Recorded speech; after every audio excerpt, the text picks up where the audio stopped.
উপস্থিত হওয়ার জন্য আপনাদের সকলকে ধন্যবাদ। স্বল্প নোটিশে আপনারা এসেছেন। আমরা আজকে নির্বাচনের যে সার্বিক পরিস্থিতি সে বিষয়ে জাতীয় নাগরিক পার্টির পক্ষ থেকে কী কী কনসার্ন আছে এবং একটি সুষ্ঠু এবং নিরপেক্ষ নির্বাচন আয়োজন করার জন্য যে লেভেল প্লেয়িং ফিল্ড দরকার, সেক্ষেত্রে আমরা কোন কোন জায়গায় অসঙ্গতি দেখতে পেয়েছি সে বিষয়গুলো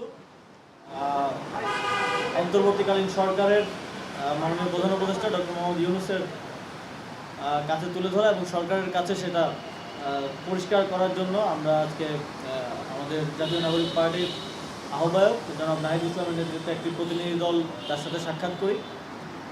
এর মধ্যে আপনারা তো জানেনই আমরা যে বিষয়গুলো বলে আসছি যে এই নির্বাচনেও আগের বিতর্কিত নির্বাচনগুলোর মতো দ্বৈত নাগরিক ঋণ খেলাপিদেরকে নির্বাচন করার সুযোগ করে দেওয়া হচ্ছে।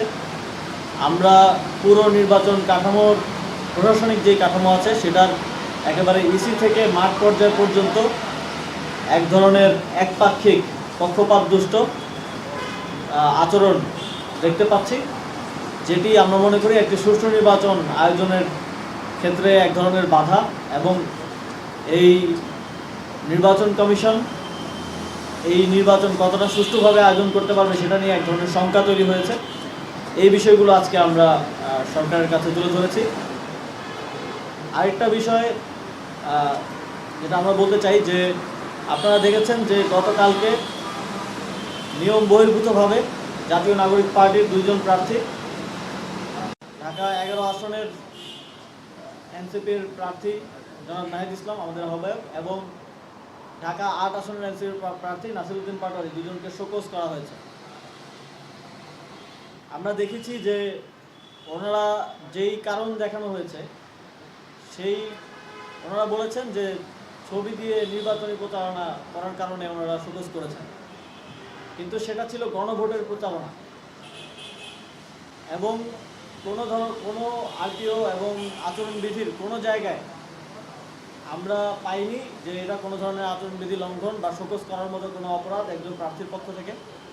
আমরা মনে করি এটা সম্পূর্ণ পক্ষপাতদুষ্টভাবে এবং একটা মিডিয়া ট্রায়াল করার জন্য আমাদের প্রার্থীদেরকে, যেটা এর আগেও আমরা বিভিন্ন সময় দেখেছি করা হয়েছে, এই শোকজটা দেওয়া হয়েছে। পক্ষান্তরে আমরা দেখছি যে সারা দেশে বিভিন্ন রাজনৈতিক দলের প্রার্থীরা তাদের মার্কা দিয়ে, দলের নাম দিয়ে, তাদের নেতাদের ছবি দিয়ে এবং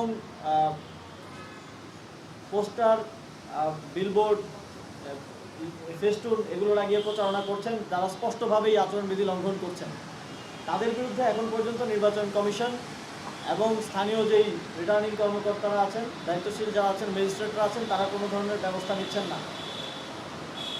যেখানে নিয়ম ভঙ্গ করার কারণে, স্পষ্ট নিয়ম ভঙ্গ করার ফলেও কোনো ব্যবস্থা নেওয়া হচ্ছে না, সেখানে আমরা দেখছি যে উদ্দেশ্য প্রণোদিতভাবে সম্পূর্ণরূপে নিয়ম মেনে চলার পরেও আমাদের প্রার্থীদেরকে মিডিয়া ট্রায়াল করার জন্য, আমাদের প্রার্থীদেরকে বিতর্কিত করার জন্য উদ্দেশ্য প্রণোদিতভাবে এটা রাজনৈতিক দল এবং নির্বাচন কমিশন এবং রিটার্নিং কর্মকর্তাদের যোগসাজশের মাধ্যমে এই ধরনের শোকজগুলো দেওয়া হচ্ছে। সরকারও স্পষ্টভাবে গণভোটে হ্যাঁ ভোটের জন্য প্রচারণা করছেন, আমাদের প্রার্থীরাও করছেন, আমরাও করছি এবং এটা আমাদের দলীয় পজিশন। সংস্কার বাস্তবায়নের জন্য গণভোটে হ্যাঁ ভোট দেওয়ার জন্য আমরা জনগণকে আহ্বান জানাচ্ছি। অথচ শুধুমাত্র ছবির দোহাই দিয়ে এটাকে নির্বাচনী প্রচারণার কথা বলা হয়েছে। কিন্তু আমরা অত্যন্ত শঙ্কার সাথে দেখেছি যে এই যখন নির্বাচনী প্রচারণা নিষিদ্ধ থাকা অবস্থায় একটি দলের চেয়ারপারসন তিনি দেশে এসেছেন, আমরা তাকে আমাদের জায়গা থেকে স্বাগতম জানিয়েছিলাম। তার ছবি দিয়ে পুরো ঢাকা শহর ছেয়ে ফেলা হয়েছিল। ঢাকা শহরের যেখানেই আমরা গিয়েছি, সারা দেশের যেখানেই আমরা গিয়েছি, তার ছবি আমরা দেখেছি। যদি শুধুমাত্র ছবি দেওয়াটা আচরণবিধি লঙ্ঘন হয় তাহলে প্রথমে তাকে শোকজ করতে হবে। প্রিন্সিপাল অ্যান্ড পলিসি সবার জন্য সমান হতে হবে। পলিসি যদি কোনো নির্দিষ্ট দলের প্রতি বা নির্দিষ্ট প্রার্থীর প্রতি আলাদাভাবে অ্যাপ্লাই করা হয় তাহলে এটা নির্বাচন কমিশন এবং পুরো নির্বাচন ব্যবস্থাকে বিতর্কিত করবে বলে আমরা মনে করি। আমরা দাবি করছি যে নির্বাচন কমিশন এবং রিটার্নিং কর্মকর্তাদের পক্ষ থেকে যেই শোকজ দেওয়া হয়েছে সেটা দ্রুত সময়ের মধ্যে উইথড্র করতে হবে এবং এটার যথাযথ ব্যাখ্যা জনগণের কাছে দিতে হবে কী কারণে আইন বহির্ভূতভাবে এই শোকজটা করা হলো। এই মুহূর্তে আমাদের আজকের বৈঠক সংক্রান্ত এবং আমরা কোন কনসার্নগুলো জানিয়েছি এবং সরকারের পক্ষ থেকে কী রেসপন্স এসেছে এই বিষয়ে আপনাদেরকে বিস্তারিত বলবেন আমাদের জাতীয় নাগরিক পার্টির সম্মানিত আহ্বায়ক মোহাম্মদ নাহিদ ইসলাম। আসসালামু আলাইকুম প্রিয় সাংবাদিক ভাই বোনেরা এবং প্রিয় দেশবাসী, আমরা আজকে জাতীয় নাগরিক পার্টির পক্ষ থেকে এনসিপির পক্ষ থেকে অন্তর্বর্তী সরকারের প্রধান উপদেষ্টার সাথে সাক্ষাৎ করেছি, যেখানে বিশেষত গত 2-3 দিনে হয়ে যাওয়া যে ঘটনাসমূহ, যেটা সামনে নির্বাচন এবং সমসাময়িক রাজনীতিকে প্রশ্নবিদ্ধ করছে, এই বিষয়টা আমরা প্রধান উপদেষ্টার কাছে উল্লেখ করেছি। যেহেতু প্রধান উপদেষ্টা এবং অন্তর্বর্তী সরকার বারবারই বলে আসছে যে ইতিহাসের সর্বশ্রেষ্ঠ একটা নির্বাচন তারা দিতে চায় এবং সেই আস্থাটা তারা আমাদেরকে দিচ্ছে, দেওয়ার চেষ্টা করতেছে, কিন্তু সর্বশ্রেষ্ঠ একটা নির্বাচনের জন্য যেই ধরনের পরিবেশ থাকা দরকার, নির্বাচন কমিশন এবং মাঠ প্রশাসন যেই নিরপেক্ষ আচরণ করা প্রয়োজন, সেই আচরণটা আমরা মাঠে দেখতেছি না। এবং এই বিষয়গুলো আমরা ওনার কাছে বলেছি যে নির্বাচন যদি এইভাবে পক্ষপাতদুষ্ট হয়, নির্বাচন কমিশন যদি পক্ষপাতদুষ্ট আচরণ করে, সেটা নির্বাচনে প্রভাব ফেলবে এবং নির্বাচন নিয়ে শঙ্কা তৈরি হবে। এবং এই নির্বাচন যদি সুষ্ঠু নিরপেক্ষ না হয়, তাহলে কিন্তু এর দায় অন্তর্বর্তী সরকারের উপরে আসবে, ডক্টর ইউনূসের উপরে আসবে। সেই জায়গায় আমরা আমাদের উদ্বেগ ওনার কাছে প্রকাশ করেছি এবং আমরা আশা করব যে সরকারের পক্ষ থেকে এই প্রতিকার করবে।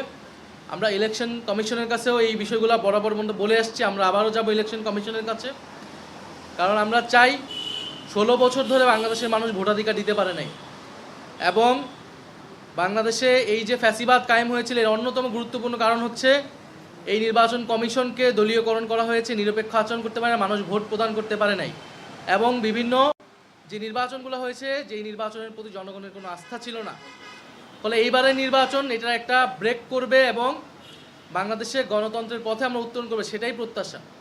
তো গত 2 দিন ধরে আমরা যা দেখতে পাচ্ছি যে নির্বাচন কমিশন দ্বৈত নাগরিকত্ব যাদের রয়েছে এবং ঋণ খেলাপির দায়ে যারা অভিযুক্ত, তাদের বিষয়ে আইনের দৃষ্টিতে কোনো সুস্পষ্ট অবস্থান নেয়নি, বরং তাদেরকে আইনের ফাঁকফোকর দিয়ে, সংবিধানের ভুল ব্যাখ্যা দিয়ে কিভাবে ইলেকশন করতে দেওয়া যায় সেই চেষ্টা তারা করেছে এবং এই চেষ্টাটা খুবই স্পষ্ট তারা করেছে বিএনপির চাপে। বিএনপি এবং তার ছাত্র সংগঠন ইলেকশন কমিশনের সামনে যেই একটা মব তৈরি করেছে, যেই চাপ তৈরি করেছে এবং বিএনপির সিনিয়র নেতৃবৃন্দ ইলেকশন কমিশন গিয়ে ইলেকশন কমিশন রায় দেওয়ার আগেই তার সাথে কথা বলে সেই রায়কে প্রভাবিত করেছে। ফলে ইলেকশন কমিশন কিন্তু সংবিধানের ব্যাখ্যা দিতে পারে না। সংবিধানের ব্যাখ্যা আমরা সবসময় জানি শুধুমাত্র সুপ্রিম কোর্ট দিতে পারে। সংবিধানে সুস্পষ্টভাবে বলা আছে যে দ্বৈত নাগরিকত্ব যারা থাকবে তারা ইলেকশনে অংশগ্রহণ করতে পারবে না এবং এই দ্বৈত নাগরিকত্ব ত্যাগ করা বলতে কি বোঝানো হবে, এটাও সুপ্রিম কোর্টের ব্যাখ্যা আছে, কিন্তু ইলেকশন কমিশন নতুন একটা ব্যাখ্যা গতকালকে দিলে, এই ব্যাখ্যা ইলেকশন কমিশন আসলে দিতে পারে না। এবং এই ব্যাখ্যাটা এই কারণেই দেওয়া হয়েছে যাতে বিএনপির এই প্রার্থী বা দ্বৈত নাগরিকত্ব রয়েছে এই প্রার্থীগুলোকে যাতে ইলেকশনের সুযোগ করে দেওয়া হয়। আমরা খুব সুস্পষ্টভাবে প্রধান উপদেষ্টাকে আজকে বলেছি এই দ্বৈত নাগরিকত্ব বিএনপিতে অনেক রয়েছে, জামাতেও রয়েছে, আরও অনেক দলে থাকতে পারে। এটা আসলে তারা কোন দলের, এটা আমাদের কাছে বিষয় না। আমাদের কাছে বিষয়টা হচ্ছে আইনের প্রয়োগটা যাতে সুষ্ঠু হয়, সবার জন্য সমানভাবে হয় এবং সব দলের জন্যই যাতে এটা সমানভাবে প্রযোজ্য থাকে। একইভাবে যারা ঋণ খেলাপি, তাদের এই বিষয়গুলো পরিশোধ করার আগে তাদের ইলেকশনে অংশগ্রহণ করার কথা না, কিন্তু একজন ইলেকশন কমিশনার বলতেছেন যে তিনি মন খারাপ থাকা সত্ত্বেও অনেক কষ্ট নিয়ে হলেও এই ঋণ খেলাপিতে তারা ইলেকশন কমিশনে ইলেকশন করতে সুযোগ দিচ্ছে। ফলে এটা তো খুবই স্পষ্ট যে একটা দলের চাপে পড়ে তারা নিজেদের অবস্থান থেকে, আইনের অবস্থান থেকে, নিয়ম থেকে সরে এসে একটা ভুল ব্যাখ্যা দিয়ে এদেরকে সুযোগ করে দিচ্ছে, যেটা আমাদের এই নির্বাচন কমিশনকে কিন্তু প্রশ্নবিদ্ধ করেছে। ফলে আমরা এখনও বলবো যে আমরা এগুলো নিয়ে কোর্টে যাব এবং কোর্টেও নানা ধরনের চাপ প্রয়োগের চেষ্টা করা হচ্ছে। আমরা আদালতে যাব, ইলেকশন কমিশনের কাছে আমরা আবার যাব, যারা দ্বৈত নাগরিকত্ব যাদের রয়েছে, অনেকে তথ্য গোপন করেছে, এখন কিন্তু এই তথ্যগুলো আসছে, এগুলো নিয়েও আমরা আদালতে যাব। ফলে দ্বৈত নাগরিকত্ব এবং ঋণ খেলাপি যারা রয়েছে, আমরা চাই না এই নির্বাচনে তারা অংশগ্রহণ করুক। আমরা চাই যে যারা নির্বাচনে যে আইন, বাংলাদেশের আইন অনুযায়ী যারা বৈধ হবে, তারাই কেবল নির্বাচনে অংশগ্রহণ করবে। আগামীর বাংলাদেশ, আগামীর সংসদে আমরা কোনো ঋণ খেলাপিদের এই সংসদে দেখতে চাই না। ফলে এবং আরেকটি শোকজের বিষয়টা আসিফ মাহমুদ বলেছে যে যেখানে আমরা ইলেকশন কমিশনের প্রশ্ন নিরপেক্ষতা নিয়ে কথা বলতেছি এবং একটা রাজনৈতিক দল হিসেবে এই বিষয়গুলোকে তুলে ধরা আমাদের দায়িত্ব, সেক্ষেত্রে সেই সময় আমাদের এই বিষয়গুলো তো তারা কোনো আমলে নিল না, বরং আমাদেরকেই তারা শোকজ দিল। অর্থাৎ আপনি এই দেশে আইনের কথা মানতে বলবেন, আপনার উপরই আইনের ভুল প্রয়োগ করা হবে। তারেক রহমান যখন বাংলাদেশে এসেছেন, পুরা ঢাকা শহর এবং এই গুলশান এলাকা যেটা তার নির্বাচনী এলাকাও পুরা পোস্টার ফেস্টুনে ছেয়ে গেছে তার ছবি দিয়ে। এখন আমাকে অভিযোগ বলা হয়েছে যে আমার ছবি যেহেতু ব্যবহার করা হয়েছে তার মানে এটা আমি নির্বাচনের প্রচারণা করতেছি। তাহলে এটা বাংলাদেশের আইনে, আরপিওর কোন আইনে আছে এটা ইলেকশন কমিশনের বলা উচিত। তাহলে ছবি কে ব্যবহার করতেছে না? তারেক রহমানের ছবি পুরো ঢাকা শহরে, পুরো বাংলাদেশে ব্যবহৃত হচ্ছে, অনেক প্রার্থীদের ছবি ব্যবহার হচ্ছে, তাহলে তাদের বিরুদ্ধে ব্যবস্থা নিতে হবে। আমাদের সেই বিলবোর্ডে আমরা গণভোটের প্রচারণা করতেছি, সেখানে কোনো মার্কার নাম নেই, কোনো দলের নাম নেই, শুধু একজনের ছবি। একজন দায়িত্বশীল নাগরিক হিসেবে, একজন জনপ্রতিনিধি হিসেবে বা রাজনৈতিক নেতা হিসেবে আমি গণভোটের পক্ষে বলতেছি যে হ্যাঁ, এর পক্ষে আপনারা ভোট দিন। এটা বলাটা আমার নৈতিক এবং রাজনৈতিক অধিকার, যেখানে সরকার নিজেই গণভোটের পক্ষে অবস্থান নিয়েছে এবং প্রচারণা করতেছে। ফলে ইলেকশন কমিশন কিন্তু এইটা এক অর্থে সংস্কারের বিরুদ্ধে অবস্থান নিয়েছে, গণভোটের প্রচারণার বিরুদ্ধে অবস্থান নিয়েছে, এবং যারা গণভোটের প্রচারণা করতে চায় তাদেরকে অনুৎসাহিত করছে, এবং এটা করলে তারা আইনগত ব্যবস্থা নেবে, এই ধরনের একটা মেসেজিং কিন্তু ইলেকশন কমিশন আসলে দিচ্ছে। ফলে এই কাজগুলো করা মোটেই উচিত হচ্ছে না, এবং এটা নিরপেক্ষতা, লেভেল প্লেইং ফিল্ড, এই সব কিছুকে কিন্তু নষ্ট করে দিচ্ছে। এই ধরনের পরিস্থিতিতে নিরপেক্ষ ইলেকশন করা সম্ভব হবে না। কিন্তু আমরা চাই যে এবারের ইলেকশন সুষ্ঠু হোক, সেই জায়গায় আমরা সর্বাত্মকভাবে সহযোগিতা করতে চেয়েছি, এবং আমরা চেয়েছি যে রাজনৈতিক সংস্কৃতির পরিবর্তন হোক। আমরা সর্বাত্মকভাবে চেষ্টা করেছি ইলেকশন কমিশনের বিধিবিধান, আচারবিধি সব কিছু মেনে কার্যক্রম করা। আমরা দেখতে পাচ্ছি ঢাকা শহরের অনেক জায়গায় কিন্তু এই আচার আচরণ, ঢাকা শহর না পুরো বাংলাদেশেই এটা মানা হচ্ছে না। এখন তো প্রচারণা করার নিয়ম নাই, কিন্তু সব জায়গায় তো হচ্ছে মার্কা দিয়ে প্রচারণা করা হচ্ছে। বেগম খালেদা জিয়ার মৃত্যুকে ব্যবহার করে শোক সভার নামে বিভিন্ন রাজনৈতিক প্রচারণা, ইলেকশনে নির্বাচনী প্রচারণা করা হচ্ছে, কম্বল বিতরণ করা হচ্ছে। এই সব কিছুর মধ্যে দিয়ে তারা কিন্তু প্রচারণা করছে, যেটা ইলেকশন কমিশন দেখেও না দেখার ভান করছে। ফলে আইন শুধু একজনের জন্য হবে, তার জন্য আবার ভুলভাবে ব্যাখ্যা করে আইনের ভুল প্রয়োগ হবে আরেকজনের জন্য, যেখানে সঠিকভাবে প্রয়োগ করার সুযোগ আছে কিন্তু ইলেকশন কমিশন সেই প্রয়োগ করছে না। ফলে এই সামগ্রিক পরিস্থিতি আমাদের ভিতরে উদ্বেগ তৈরি করছে, এবং ইলেকশন কমিশনের সামনে গিয়ে বসে থাকলে যদি ইলেকশন কমিশন তাদের পক্ষে অবস্থান নেয়, তাহলে কিন্তু আমাদেরকেও তাহলে ইলেকশনের কমিশনের সামনে অবস্থান নিতে হবে। কিন্তু আমরা সেই দিকে যেতে চাই না। আমরা চাই না এরকম কোনো মুখোমুখি পরিস্থিতি হোক যেখানে আসলে নির্বাচনের পরিবেশ বিনষ্ট হবে। কিন্তু ইলেকশন কমিশন কিন্তু এই ধরনের একটা মেসেজিং দিচ্ছে যে ইলেকশন কমিশনের সামনে যে অবস্থান গ্রহণ করলে, মব তৈরি করলে ইলেকশন কমিশন তাদের পক্ষে রায় দিবে। ফলে ইলেকশন কমিশন কোনো দলের চাপে, কোনো শক্তির চাপে তারা হচ্ছে নতজানু হবে না, এটাই আমাদের প্রত্যাশা থাকবে। যদি এরকমটা হয় তাহলে আমাদেরকেও ইলেকশন কমিশনের বিরুদ্ধে বা এই ধরনের আচরণের বিরুদ্ধে অবস্থান নিতে হবে। অতীতে ইলেকশন কমিশনার যারা দলের পক্ষে অবস্থান নিয়েছে, নির্বাচনে নিরপেক্ষতা রাখতে পারেনি, তাদের পরিণতি কী হয়েছে এই ইলেকশন কমিশন যেটা স্মরণে রাখে। আরেকটি বিষয় আমরা বলবো যে রাজনৈতিক দল হিসেবে আমাদের প্রত্যেকেরই কিন্তু দায়িত্ব রয়েছে এই নির্বাচনটা যাতে সুষ্ঠু হয়, সংস্কারের পক্ষে যাতে হ্যাঁ ভোট পড়ে, এবং আমরা যাতে সবাই দায়িত্বশীল আচরণ করি। কিন্তু রাজনৈতিক দল হিসেবে কিন্তু বিএনপির থেকে আমরা এই দায়িত্বশীল আচরণ পাচ্ছি না। জনাব তারেক রহমান বাংলাদেশে ফেরত এসে বলেছিলেন যে তার একটা পরিকল্পনা আছে। এখন এই যে একটা স্বাধীন সাংবিধানিক প্রতিষ্ঠান হিসেবে নির্বাচন কমিশনকে চাপ প্রয়োগ করা, এটা কি তার পরিকল্পনার অংশ কিনা, এটা কিন্তু জনগণের মনে প্রশ্ন তৈরি হচ্ছে। মিডিয়াকে নিয়ন্ত্রণ করে, এটা কি তার পরিকল্পনার অংশ কিনা, এটা কিন্তু জনগণের মধ্যে প্রশ্ন তৈরি হচ্ছে। নির্বাচনকে একদিকে হেলে ফেলানো, প্রশাসনকে চাপ প্রয়োগ করা, নির্বাচনে যাতে প্রশ্নবিদ্ধ হয়, গণভোটে যাতে নায়ের পক্ষে পড়ে, এগুলো তার পরিকল্পনার অংশ কিনা, এটা কিন্তু আমাদের মধ্যে সবার মধ্যে কিন্তু প্রশ্ন তৈরি হচ্ছে। ফলে যদি তার পরিকল্পনা এটা থাকে যে এই নির্বাচন নিরপেক্ষভাবে হবে না এবং ভোট কেন্দ্র দখল হবে, একটা প্রশাসন দলীয়করণ হবে, ইলেকশন কমিশনকে চাপ দিয়ে তার নিজের দলের পক্ষে রায় নিয়ে আসবে, তাহলে কিন্তু জনগণ এই জিনিসটা মেনে নেবে না, বাংলাদেশের তরুণ সমাজ এই বিষয়টা মেনে নেবে না। ফলে আমরা বলবো যে বাংলাদেশকে নিয়ে, এবং তার পরিকল্পনা এটাও কিনা যে ঋণ খেলাপিদের সংসদে নিবে, দ্বৈত নাগরিকতা যাদের রয়েছে তাদেরকে সংসদে নিবে, যারা আবারও ঋণ খেলাপি হবে যারা আবারও টাকা লুট করবে, ব্যাংক লুট করবে এবং টাকা পাচার করবে তাদের ওই ভিন্ন দেশে। ফলে তার পরিকল্পনাটা জনগণের সামনে স্পষ্ট করা উচিত। এবং আমরা আমাদের সবার পরিকল্পনা, সবার ভীষণ এই নতুন বাংলাদেশ নিয়ে, এই নির্বাচনকে নিয়ে আমাদের যে স্বপ্ন, জনগণের স্বপ্ন, আমরা কিন্তু সব কিছু স্পষ্ট করছি। আমরা আশা করব যে সবাই যার যার জায়গা থেকে দায়িত্বশীল ভূমিকা পালন করবে এবং সরকার এবং নির্বাচন কমিশন নিরপেক্ষ অবস্থান রাখবে। যদি আপনাদের কোনো প্রশ্ন থাকে।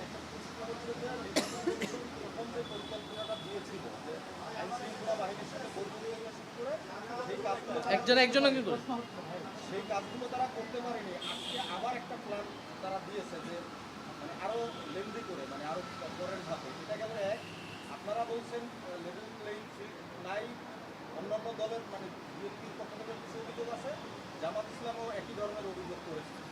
সেই জায়গায় আপনারা এই নির্বাচন কমিশনের অধীনে সুষ্ঠু নির্বাচন হবে এইটা আপনারা বিশ্বাস করেন কিনা, বা এই ব্যাপারে আপনাদের অবস্থান কি? আর দুই হলো যে প্রধান উপদেষ্টাকে আপনারা যে বিষয়গুলো বলেছেন এর বিপরীতে প্রধান উপদেষ্টার পক্ষ থেকে কি বলেছেন? নির্বাচন কমিশন তো স্বাধীন প্রতিষ্ঠান, কিন্তু প্রধান উপদেষ্টাকে অবগত করাটা আমাদের দায়িত্ব মনে হয়েছে।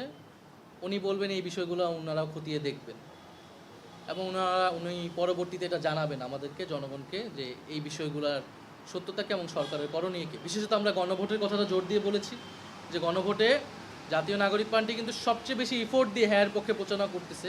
কিন্তু যখন এটার জন্য আমাদেরকে গণভোটের প্রচারণার জন্য শোকজ আসে, তাহলে সেই বিষয়টাকে সরকার আসলে কীভাবে, সরকারের সাথে তাহলে ইলেকশন কমিশন একটা প্রতিষ্ঠান, সরকারের সাথে কিন্তু একটা সাংঘর্ষিক অবস্থানে যাচ্ছে। আর প্রথম প্রশ্নটা আপনার কী ছিল?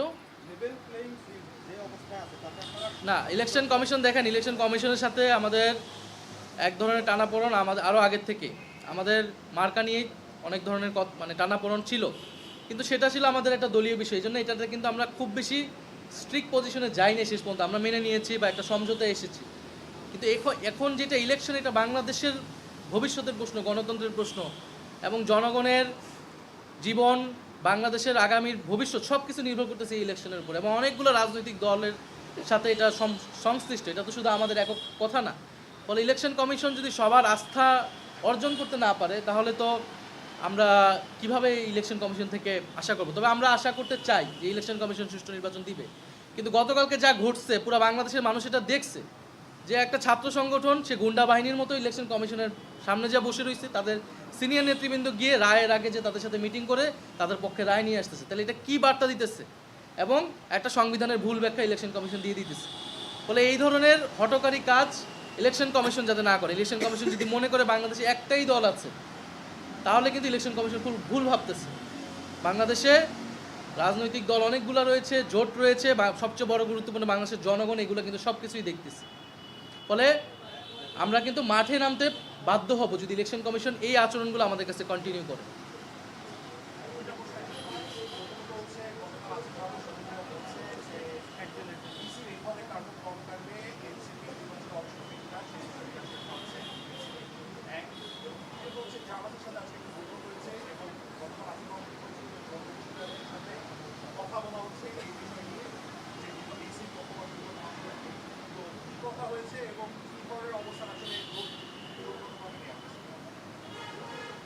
না, আমাদের কথা হয়েছে যে এই সামগ্রিক এই পরিস্থিতি বা ইলেকশন কমিশনের এই আচরণগুলো আসলে নির্বাচনে প্রভাব বিস্তার করে, লেভেল প্লেইং ফিল্ড নষ্ট হচ্ছে। এবং এটার জন্য যদি মাঠে নামতে হয়, তাহলে আমরা সম্মিলিতভাবে, ঐক্যবদ্ধভাবে মাঠে নামবো, 10 দলীয় জোট। এটা নিয়ে আমাদের একটা প্রাথমিক কথা হয়েছে। কিন্তু আমরা মাঠে নেমে মানে এই ধরনের আন্দোলনের পরিস্থিতি তৈরি করে আমরা নির্বাচনে যেতে চাই। আমাদের সব প্রার্থীরা রেডি হয়ে গেছে, আমরা অলরেডি গণভোটের প্রচারণা করছি। আমাদের কালকে হয়তো 300 আসনে একটা সমঝোতা পুরো পরিষ্কার হয়ে যাবে, উইথড্র করবে আমাদের সকলের প্রার্থী যারা। তো আমরা আসলে নির্বাচনের মাঠে যেতে চাই, কিন্তু আমাদেরকে যাতে আন্দোলনের মাঠে আনতে বাধ্য না করে নির্বাচন কমিশন।